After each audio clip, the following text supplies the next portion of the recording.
The hostess looked me up and down like I was something that crawled out of the Hudson River. My torn jeans, faded t-shirt, and beat-up sneakers clearly didn't meet the dress code of Lumiere, Manhattan's most pretentious French restaurant. The same restaurant where my father had humiliated me countless times, where he'd parade his wealth while making sure I knew I'd never measure up. "I'm sorry, sir, but we have a strict dress policy," she said, her voice dripping with practiced disdain. Behind her, I could see the gleaming marble floors, crystal chandeliers, and tables where New York's elite dropped more on lunch than most people made in a month. This was the temple where my father worshipped money and status, where he'd brought every girlfriend, business partner, and family member to show off his success. What she didn't know was that 3 months ago, I'd quietly purchased this entire building. What she couldn't see was the wire transfer confirmation on my phone for $12 million. What she couldn't imagine was that the homeless-looking guy standing in her doorway was about to flip her perfectly ordered world upside down. I smiled and pulled out my phone. "Actually, I think there's been a misunderstanding. Could you get the manager, please?" This is the story of how I went from being the family disappointment to owning the very symbol of everything I was supposedly too worthless to deserve. It's about revenge, redemption, and discovering that sometimes the best way to prove your worth is to buy the whole damn game.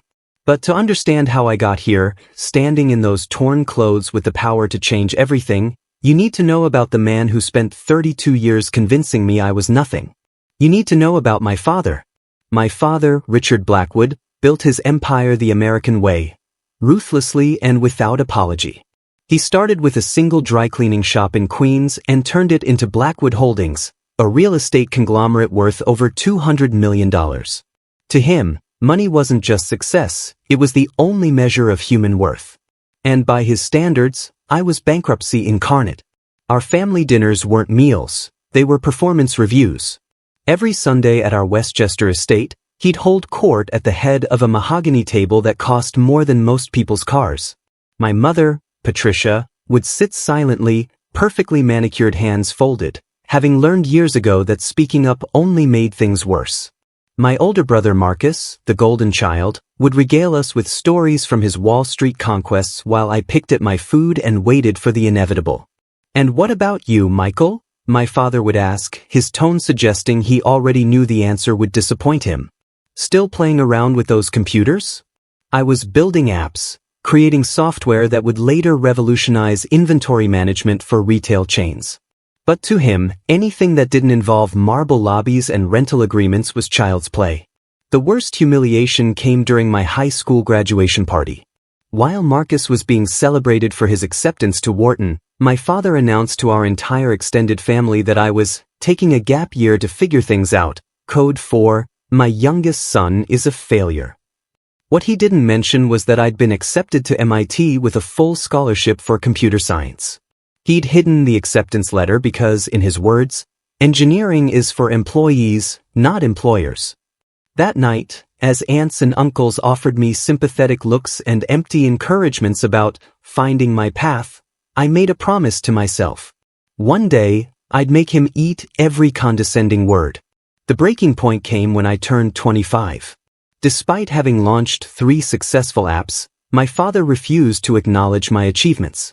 Instead, he'd spent months planning what he called his grand gesture, announcing at Marcus's wedding that he was officially naming him heir to the Blackwood Empire. The ceremony was set for Lumiere, naturally, where he'd rented out the entire restaurant for the reception. But I had a secret that would change everything. 3 months before the wedding, one of my apps had been acquired by Google for $47 million. I'd used every penny, plus loans against future earnings, to quietly purchase the building that housed Lumiere.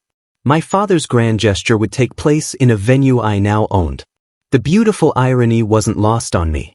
The man who measured worth in real estate was about to celebrate in property owned by the son he considered worthless.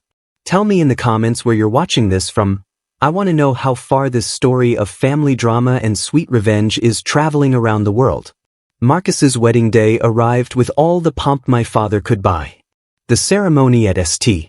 Patrick's Cathedral was flawless, 500 guests, imported French flowers, and enough champagne to float a yacht.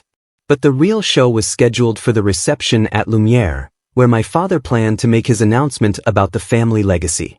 I arrived at the restaurant in my usual attire, jeans, hoodie, and the same beaten sneakers I'd worn to test their prejudices months earlier. The irony was delicious. I owned the building, but I still looked like someone who couldn't afford the valet parking. My father spotted me immediately. He was holding court near the bar, regaling investors with stories about his latest acquisition in Midtown. When he saw me, his face went through a familiar transformation: embarrassment, anger, and that particular brand of disappointment he'd perfected over the years. "Michael, what are you wearing?" he hissed, pulling me aside. "This is your brother's wedding, not some Silicon Valley meetup. Did you even try?" "I'm dressed fine, Dad. It's just clothes." "Just clothes?" His voice rose, causing nearby guests to turn. "Do you see these people? That's Senator Morrison, the CFO of Goldman Sachs, 3 federal judges. And you show up looking like you're here to fix the Wi-Fi." Marcus appeared beside us, resplendent in his custom tuxedo. "Come on, Dad, leave him alone. It's my day, remember?" But my father was just getting started. "No, Marcus, this is important. Michael needs to understand something." He turned back to me, his voice carrying across the room. "You see all this? The restaurant, the people, the success? This is what happens when you take life seriously. When you understand that image matters, that reputation matters." A crowd was gathering now. Aunts, uncles, family friends, all the same faces from my graduation party, all wearing that familiar expression of secondhand embarrassment. "Your brother gets it," he continued. "That's why tomorrow I'm announcing that Marcus will be taking over as CEO of Blackwood Holdings. That's why he'll inherit everything I've built.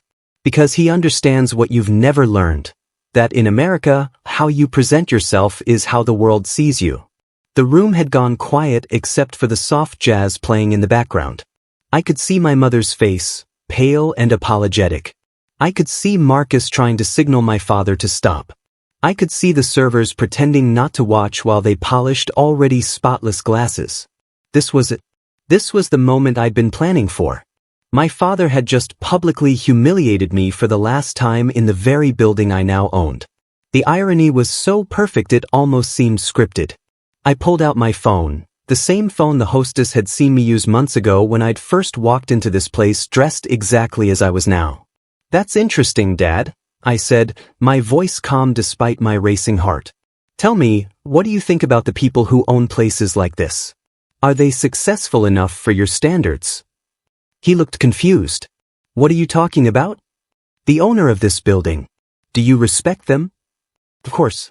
Lumiere's owner is brilliant. It takes vision to create something this exclusive, this prestigious." I smiled and held up my phone. "I'm glad you think so. If you're enjoying this story of family drama and perfect revenge, please subscribe to the channel and hit that like button. We're trying to reach 1,000 subscribers and your support means everything to us." The silence in the room was deafening. My father stared at my phone screen, his face cycling through confusion, disbelief, and something I'd never seen before, uncertainty. "What exactly are you showing me?" he asked, but his voice had lost its commanding edge. I turned the phone so the gathered crowd could see. On the screen was the property deed, clear as day. Owner, Michael James Blackwood. Property, 847 Fifth Avenue, New York, New York. Purchase date, March 15, 2024. "I own this building, Dad. I've owned it for 3 months.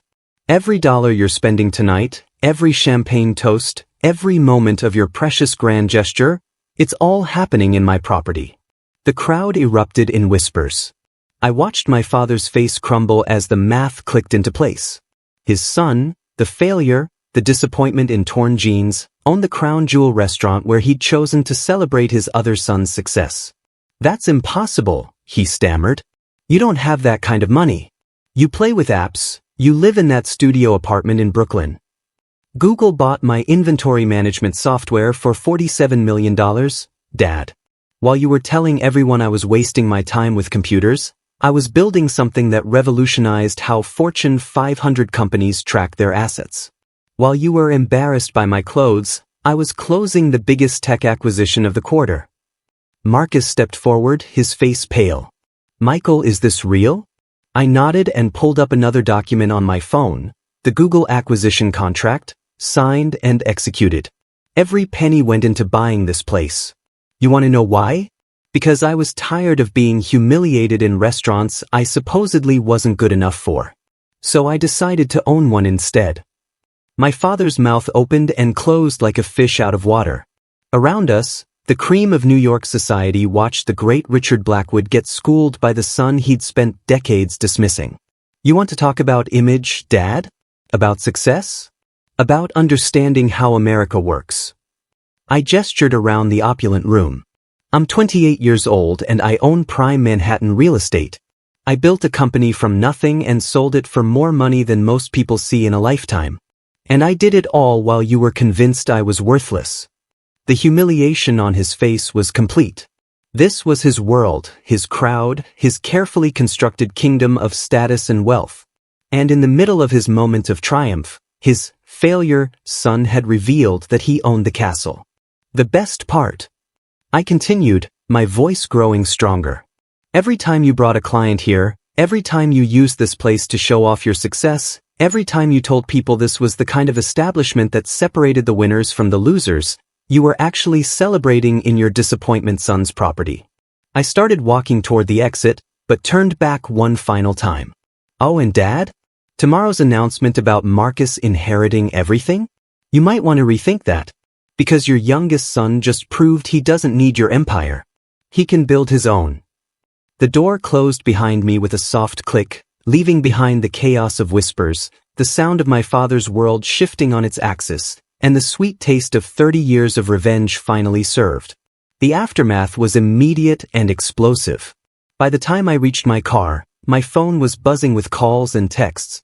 Marcus was the first to catch up with me in the parking lot, still in his wedding tuxedo but looking like he'd aged 5 years in 5 minutes. Jesus, Michael, you just nuked Dad in front of half of Manhattan's financial district, he said, but there was something in his voice I'd never heard before or respect. He had it coming, Marcus. 30 years of it. I know, he said quietly. I've watched him tear you down my entire life. I should have said something years ago. He paused, loosening his bow tie. The MIT thing? I knew about that. I found the hidden acceptance letter when I was home from college. I never said anything because I was a coward. That revelation hit harder than I expected. My own brother had known about my father's sabotage and stayed silent. But looking at his face now, I could see the guilt had eaten at him for years. Over the next few days, the fallout spread through our family like wildfire. My mother called first, her voice shaking. Michael, honey, I need you to know, I never agreed with how your father treated you. I was too weak to fight him. She paused. I'm proud of what you've accomplished. I always have been. Then came the call I wasn't expecting. My father's business partner, David Chin, reached out directly. Michael, I've been watching your software company for months. Richard never mentioned you were his son, but when I put the pieces together after the wedding, he offered me a consulting deal worth more than my father's annual salary. The most unexpected twist came a week later. My father showed up at my Brooklyn apartment, not the studio he thought I lived in, but the converted warehouse I'd bought and renovated. He looked smaller somehow, deflated. I came to see your place, he said simply. I showed him around, the open floor plan I designed myself, the rooftop garden where I grew vegetables, the workshop where I built prototypes. He was quiet for a long time, running his hands along the custom furniture I'd made from reclaimed materials. You did all this yourself? Yeah, Dad. Turns out I'm pretty good with my hands when I'm not being told I'm worthless. He sat down heavily on my couch, a piece I'd built from old factory equipment. I destroyed your MIT opportunity. I know. I was terrified, he admitted. Terrified that you were smarter than me, that you'd figure out success without needing everything I'd built. I thought if I kept you small, you'd need me forever. It was the first real conversation we'd had in decades. Not about money or status or disappointment, but about fear and insecurity and the toxic ways parents sometimes try to control their children's futures. The grand gesture he'd planned for Marcus never happened. Instead, my brother started his own investment firm, stepping out of our father's shadow for the first time in his life. Our parents entered marriage counseling, finally addressing the power dynamics that had poisoned our family for years. As for Lumiere, I kept it for 6 months before selling it to the head chef, who'd always dreamed of owning the place where he'd worked for 15 years. I made sure the staff who'd treated me well got bonuses, and yes, I had a quiet conversation with that hostess about judging people by their clothes. The money from the sale went into my new venture, a foundation providing coding education in underserved communities. Because I'd learned something my father never understood, real success isn't about accumulating power over others. It's about lifting people up and creating opportunities for those who've been counted out.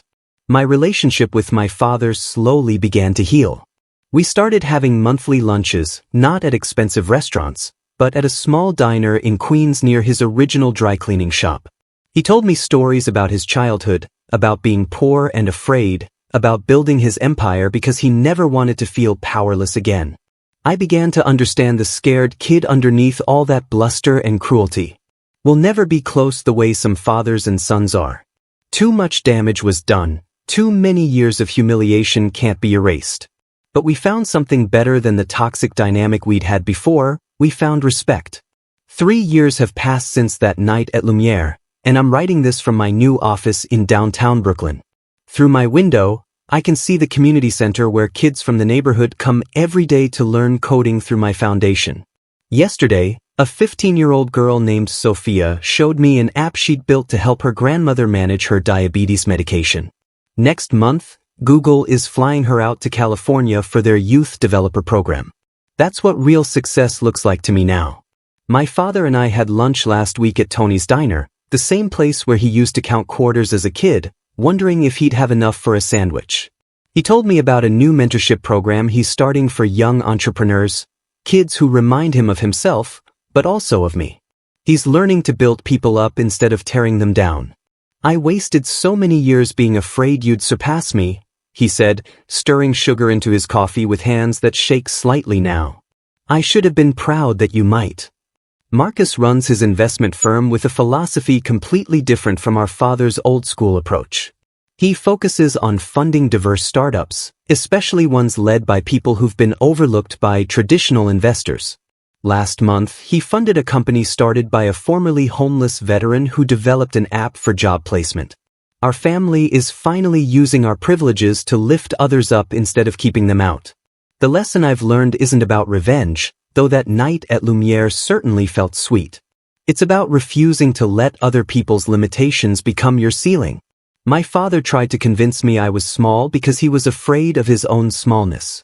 But success isn't inherited, it's built, one choice at a time, one risk at a time, one moment of standing up for yourself at a time. To everyone watching this who's ever been told they're not enough, who's been judged by their appearance, their background, their unconventional path, your worth isn't determined by other people's narrow definitions of success. Sometimes the best revenge is simply becoming who you were meant to be, regardless of who believes in you. Build something that matters. Lift people up. Prove your critics wrong not by destroying them, but by succeeding so completely that their opinions become irrelevant. If this story resonated with you, please hit that like button and subscribe to the channel. Share it with someone who needs to hear that their current chapter isn't their final story. Drop a comment below about a time someone underestimated you. I read every single one, and your stories inspire me to keep sharing these tales of triumph over adversity. And remember, success isn't about the size of your bank account or the cost of your clothes. It's about the impact you make and the legacy you leave. Thanks for letting me share my story with you. I'll see you in the next video.